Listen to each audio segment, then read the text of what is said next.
Abram artinya Bapa yang mulia, yang dalam bahasa Ibrani adalah Avram. Ia adalah anak Terah, dan jika diurutkan, ia berasal dari garis keturunan Sem, anak Nuh.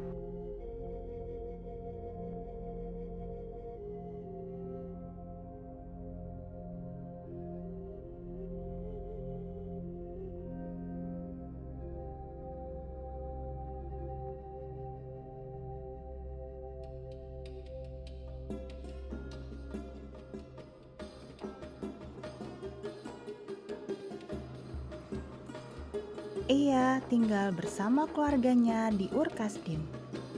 Ur Kasdim berada di Mesopotamia bagian selatan.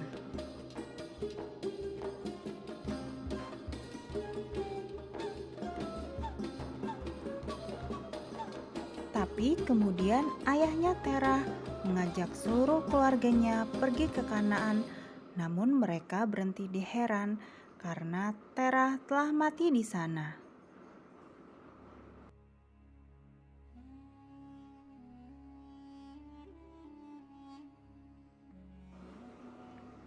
Abram mendapat perintah Tuhan untuk pergi ke suatu negeri yang akan ditunjukkan Tuhan dan berpisah dari Nahor saudaranya.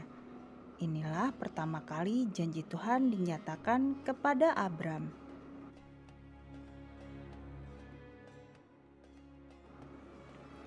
Berfirmanlah Tuhan kepada Abram, "Pergilah dari negerimu dan dari sanak saudaramu dan dari rumah bapamu ini ke negeri yang akan kutunjukkan kepadamu. Aku akan membuat engkau menjadi bangsa yang besar dan memberkati engkau serta membuat namamu masyhur." Ketika Abram berumur 99 tahun, Tuhan mengulangi perjanjiannya dan mengubah nama Abram menjadi Abraham, yang artinya bapa banyak bangsa.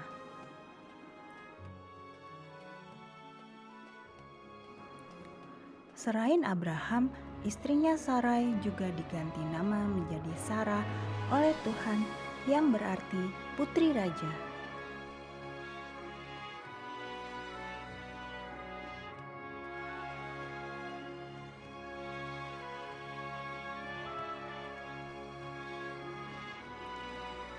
Janji Tuhan atas Abraham berarti melalui Abraham akan lahir sejumlah besar bangsa. Dari keturunannya akan berasal raja-raja. Tuhan akan mengadakan perjanjiannya dengan keturunannya secara turun-temurun menjadi perjanjian yang kekal. Kepada keturunannya akan diberi negeri Kanaan untuk menjadi milik mereka selama-lamanya.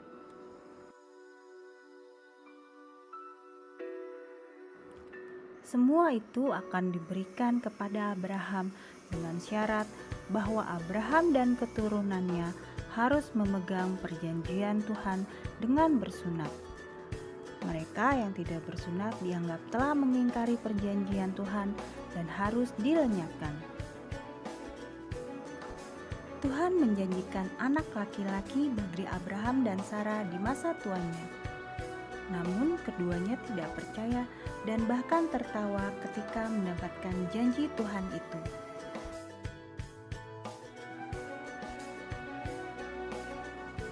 Lalu Sarah memberikan Hagar menjadi istri Abraham. Ia adalah hamba perempuan Sarah. Pada saat Abraham berusia 86 tahun, lahirlah Ismail.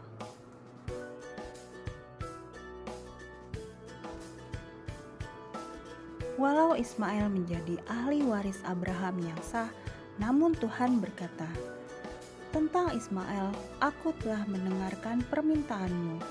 Ia akan kuberkati, kubuat beranak cucu, dan sangat banyak. Ia akan memperanak 12 raja, dan aku akan membuatnya menjadi bangsa yang besar."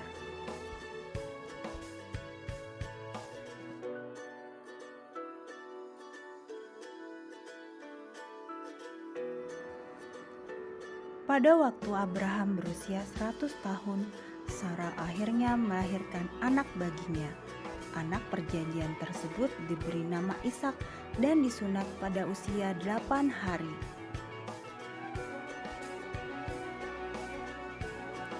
Sarah melihat Ismail bermain dengan Ishak. Lalu Sarah meminta Abraham mengusir Hagar dan anaknya itu. Saat itu Ismail berumur 14 tahun. Walau sempat kesal, pada akhirnya Abraham mengusir Hagar dan Ismail. Setelah mendapat suara Tuhan, Hagar dan Ismail kemudian menetap di padang gurun Paran.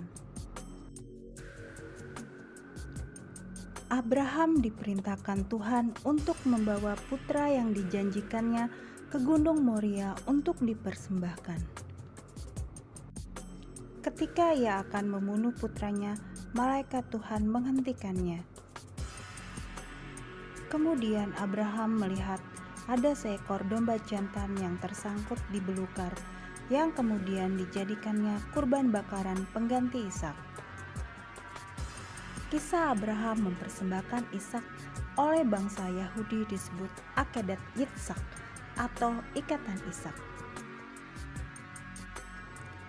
Lokasi Gunung Moria tempat Ishak dipersembahkan dipercaya adalah tempat berdirinya Bait Suci Salomo atau sekarang yang dikenal sebagai Temple Mount yang berada di Yerusalem.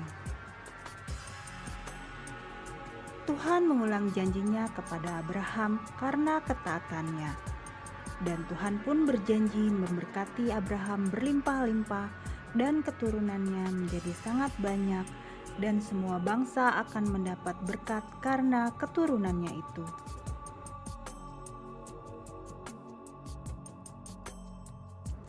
Sarah mati di usia 127 tahun dan dikuburkan di Gua Machpelah di Hebron.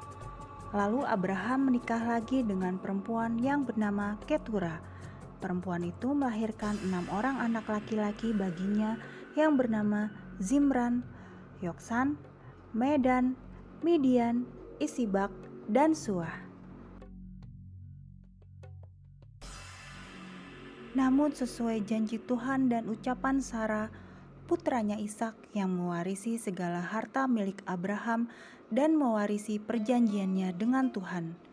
Sedang anak dari gundik-gundiknya yang ditulis Alkitab hanya menerima pemberian dan diperintahkan untuk meninggalkan Ishak.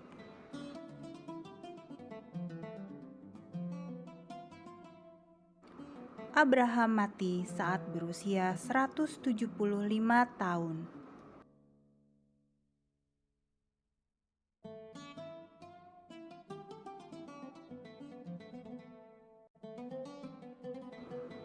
Kedua anaknya, Ismail dan Ishak, menguburkannya di Gua Machpelah, tempat Sarah dikuburkan. Itulah kisah tentang Abraham, bapa segala bangsa. Sampai jumpa di kisah Alkitab selanjutnya.